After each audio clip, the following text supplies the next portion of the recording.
Hello അസ്സലാമു അലൈക്കും. അപ്പോൾ ഇന്ന് ഞാൻ വന്നിട്ടുള്ളത് ഒരു വെജിറ്റബിൾ ബിരിയാണിയുടെ റെസിപ്പി ആയിട്ടാണ്. നമ്മളിത് കുക്കറിലാണ് ചെയ്യുന്നത്, അതുകൊണ്ട് തന്നെ ഒരു 10 മിനിറ്റിനുള്ളിൽ സംഭവം നമുക്ക് റെഡിയാക്കി എടുക്കാൻ പറ്റും. അപ്പോൾ എല്ലാവരും ട്രൈ ചെയ്ത് നോക്കുക. നല്ല ടേസ്റ്റി ആയിട്ടുള്ള ഒരു ബിരിയാണിയാണ്. അപ്പോൾ എങ്ങനെ ചെയ്യുന്നത് വേഗം നോക്കിയിട്ട് വരാം. അപ്പോൾ ഇത് ഉണ്ടാക്കാനായിട്ട് ഞാനിവിടെ ഒരു കുക്കർ എടുത്തിട്ടുണ്ട്. 5 ലിറ്ററിൻ്റെ കുക്കറാണ് കേട്ടോ എടുത്തിട്ടുള്ളത്.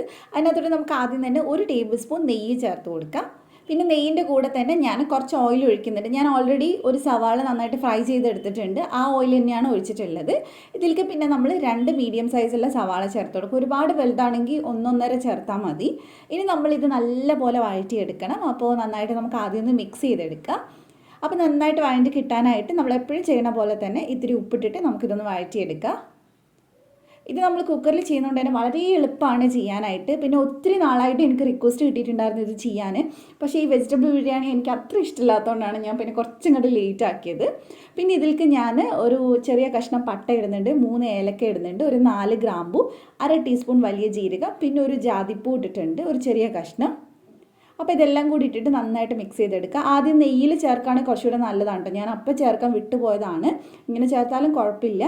അപ്പോൾ നന്നായിട്ട് ഇത് നമ്മൾ ഉള്ളി വഴറ്റിയെടുത്തിട്ടുണ്ട്. ഇനി ഇതിലേക്ക് നമ്മൾ ഒരു 3 പച്ചമുളക്, ഒരു 6-7 വെളുത്തുള്ളി, ഒരു കഷ്ണം ഇഞ്ചി നന്നായിട്ട് ചതച്ചതാണ് ചേർത്ത് കൊടുത്തിട്ടുള്ളത്. പച്ചമുളക് ഒരുപാട് എരിവാണെങ്കിൽ 2 എടുത്താൽ മതി. പിന്നെ ഇതിലേക്ക് ഒരു നല്ല പഴുത്ത തക്കാളി ചേർത്ത് കൊടുത്തിട്ടുണ്ട്. ഇനി ഇതെല്ലാം കൂടി ആ പച്ചമണം മാറണ വരെ നന്നായിട്ടൊന്ന് വഴറ്റിയെടുക്കുക. ഇനി നമ്മൾ ചേർത്തിട്ടുള്ള തക്കാളി നല്ലപോലെ ഉടഞ്ഞു വരണം. അത്രയും നേരം നമുക്കൊന്ന് വഴറ്റിയെടുക്കാം. അപ്പോൾ ഏകദേശം ഒന്ന് തക്കാളിയൊക്കെ ഉടഞ്ഞു വരുന്ന സമയത്ത് നമുക്ക് ഇതിനകത്തോട്ട് മല്ലിയിലയും അതുപോലെ തന്നെ പുതിനയിലയും ചേർത്ത് കൊടുക്കാം. ഞാൻ ഇവിടെ ഒരു കുഞ്ഞു പിടി മല്ലിയില ചേർക്കുന്നുണ്ട്. അതിൻ്റെ നേരെ പകുതി പുതിനയിലയും കൂടെ ചേർത്ത് കൊടുക്കുന്നുണ്ട്. ബിരിയാണി ആകുമ്പോൾ അത് കുറച്ച് കൂടുതൽ വേണം, എന്നാലേ ടേസ്റ്റ് ഉണ്ടാവുക. എന്നിട്ട് നന്നായിട്ട് നമുക്കൊന്ന് മിക്സ് ചെയ്തെടുക്കാം. ഇനി നമ്മൾ ഇതിലേക്ക് ചേർക്കുന്നത് പൊടികളാണ്. അപ്പോൾ ഞാൻ 1 ടീസ്പൂൺ ഗരം മസാല ചേർക്കുന്നുണ്ട്, 1/4 ടീസ്പൂൺ മഞ്ഞൾപ്പൊടി, ഏകദേശം ഒരു 1/2 ടീസ്പൂൺ മുളക് പൊടി ചേർത്തിട്ടുണ്ട്. സാധാ മുളക് പൊടി തന്നെയാണ് എടുത്തിട്ടുള്ളത്. ഒരുപാട് മുളക് പൊടി വേണ്ട, കാരണം പച്ചമുളകിൻ്റെ ടേസ്റ്റാണ് കൂടുതൽ വേണ്ടത്. അപ്പോൾ അതുകൂടി ചേർത്തിട്ട് ആ പച്ചമണം മാറുന്നവരെ നമുക്ക് വഴറ്റിയെടുക്കാം. അതിനുശേഷം ഞാൻ ഇതിനകത്തോട്ട് 1 ടേബിൾ സ്പൂൺ തൈര് ചേർത്ത് കൊടുക്കുന്നുണ്ട്. അതുകൂടെ ചേർത്തിട്ട് നമുക്ക് നന്നായിട്ട് മിക്സ് ചെയ്തെടുക്കാം. പിന്നെ ഇനി നമ്മൾ ഇതിലേക്ക് വെജിറ്റബിൾസ് ചേർക്കുകയാണ്. അപ്പോൾ ഞാനൊരു ക്യാപ്സിക്കത്തിൻ്റെ പകുതി ചേർത്ത് കൊടുക്കുന്നുണ്ട്. പിന്നെ ഒരു ചെറിയ ക്യാരറ്റ് ചെറുതായി കട്ട് ചെയ്ത് ചേർക്കുന്നുണ്ട്. പിന്നെ ഞാൻ ഇവിടെ ഒരു 1/4 കപ്പ് ഗ്രീൻ പീസ് 8 മണിക്കൂർ കുതിർത്തി വെച്ചിട്ടുണ്ടായിരുന്നു. എന്നിട്ട് അതൊരു 4 വട്ടം വിസിലടിച്ചെടുത്തിട്ടുണ്ട്, കുക്കറിലിട്ട് വേവിച്ചെടുത്തിട്ടുണ്ട്. പിന്നെ ഇതിലേക്ക് ഒരു ഉരുളക്കിഴങ്ങ് ചേർക്കുന്നുണ്ട്. വലിയ ഉരുളക്കിഴങ്ങല്ല, മീഡിയം സൈസുള്ള ഉരുളക്കിഴങ്ങാണ്. പിന്നെ അതുപോലെ തന്നെ ഒരു 1/2 കപ്പ് സോയ ചേർക്കുന്നുണ്ട്. ചെറിയ സോയാണ്.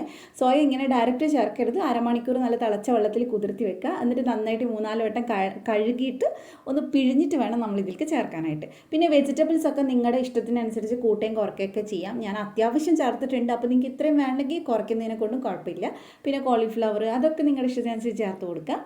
അപ്പോൾ ഇനി നന്നായിട്ട് മിക്സ് ചെയ്യുക. ആ ഉള്ളിയും തക്കാളിയൊക്കെ വെജിറ്റബിൾസ് നന്നായിട്ട് പിടിക്കണം.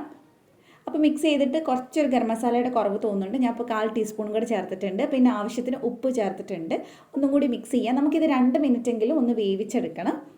അപ്പോൾ ലോ ഫ്ലെയിമിൽ വെച്ചിട്ട് വേവിച്ചെടുത്താൽ മതി. ബാക്കി നമ്മൾ ചോറ് വേവിക്കുന്ന സമയത്ത് വെന്തോളും. അപ്പോൾ നന്നായിട്ട് നമ്മളിത് മിക്സ് ചെയ്ത് 2 മിനിറ്റ് ഒന്ന് വേവിച്ചെടുത്തിട്ടുണ്ട്. ഇനി നമ്മൾ ഇതിനകത്തോട്ട് വെള്ളം ചേർക്കാൻ പോവുകയാണ്. അപ്പോൾ 2 കപ്പ് ബസ്മതി അരിയാണ് ഞാൻ എടുത്തിട്ടുള്ളത്. അപ്പോൾ 2 കപ്പ് അരിക്ക് 3-3/4 കപ്പ് വെള്ളമാണ് നമുക്ക് വേണ്ടത്. സാധാ വെള്ളമാണ്, ചൂടുവെള്ളമല്ല. അപ്പോൾ അത് മുഴുവനായിട്ട് നമുക്ക് ഒഴിച്ചു കൊടുക്കാം. നിങ്ങൾ അഥവാ നമ്മൾ ബിരിയാണി ഉണ്ടാക്കുന്ന ചെറിയ അരി ഉണ്ടല്ലോ, കൈമ, അതുപോലത്തെ അരി എടുക്കുന്നുണ്ടെങ്കിൽ 2 കപ്പ് അരിക്ക് 2 കപ്പ് വെള്ളം തന്നെ വേണ്ടി വരും. പക്ഷേ കൂടുതലും ബസ്മതി അരിയാണ് നല്ലത്. മറ്റേ അരിയാകുമ്പോൾ പെട്ടെന്ന് അങ്ങ് കുഴഞ്ഞു പോകാൻ സാധ്യതയുണ്ട്. അപ്പോൾ നന്നായിട്ട് മിക്സ് ചെയ്തിട്ട് നമുക്ക് ഇതിലേക്ക് ആവശ്യത്തിനുള്ള ഉപ്പ് ചേർത്ത് കൊടുക്കാം. ഉപ്പ് കുറച്ച് മുന്നിട്ട് നിൽക്കണം, എന്നാലേ ചോറിൽ ഉപ്പ് പിടിക്കുള്ളൂ. അപ്പോൾ നന്നായിട്ട് മിക്സ് ചെയ്തതിന് ശേഷം ഞാനിവിടെ ഒരു ചെറിയ പകുതി നാരങ്ങ ചേർത്ത് കൊടുക്കുന്നുണ്ട്. നാരങ്ങയുടെ നീര് നമുക്ക് പിഴിഞ്ഞ് ചേർക്കാം. അപ്പോൾ ഇത് തിളച്ച് തുടങ്ങിയിട്ടുണ്ട്. ഇനി ഇതിനകത്തോട്ട് നമ്മൾ ബസ്മതി അരി ചേർത്ത് കൊടുക്കുകയാണ്. അപ്പോൾ ബസ്മതി അരി ഒരു 20 മിനിറ്റ് കുതിർത്തി വെച്ചിട്ട് വേണം ചേർക്കാനായിട്ട്. ഒട്ടും തന്നെ വെള്ളമില്ലാണ്ട് ചേർത്ത് കൊടുക്കുക. കുതിർത്തുന്നതിന് മുമ്പ് വേണം കേട്ടോ കഴുകിയെടുക്കാൻ. അപ്പോൾ അത് നമ്മളിത് ചേർത്തിട്ടുണ്ട്. നന്നായിട്ട് മിക്സ് ചെയ്തെടുക്കുക. നല്ലപോലെ മിക്സ് ചെയ്തതിന് ശേഷം പിന്നെ നമ്മളിതൊന്ന് അടച്ച് വെച്ചിട്ട് വിസിലിടുന്നില്ല. വിസിലിടാതെ നമ്മൾ ഒരു 7-8 മിനിറ്റൊക്കെ മതി ഇത് വെന്ത് കിട്ടാനായിട്ട്. ചില അരി കുറച്ച് വ്യത്യാസം വരാം കേട്ടോ. അപ്പോൾ ചിലപ്പോൾ 1-2 മിനിറ്റ് കൂടുതൽ വേണ്ടി വരും. അപ്പോൾ അത് നോക്കിയിട്ട് അന്നേരം നമുക്ക് ചെയ്യാം.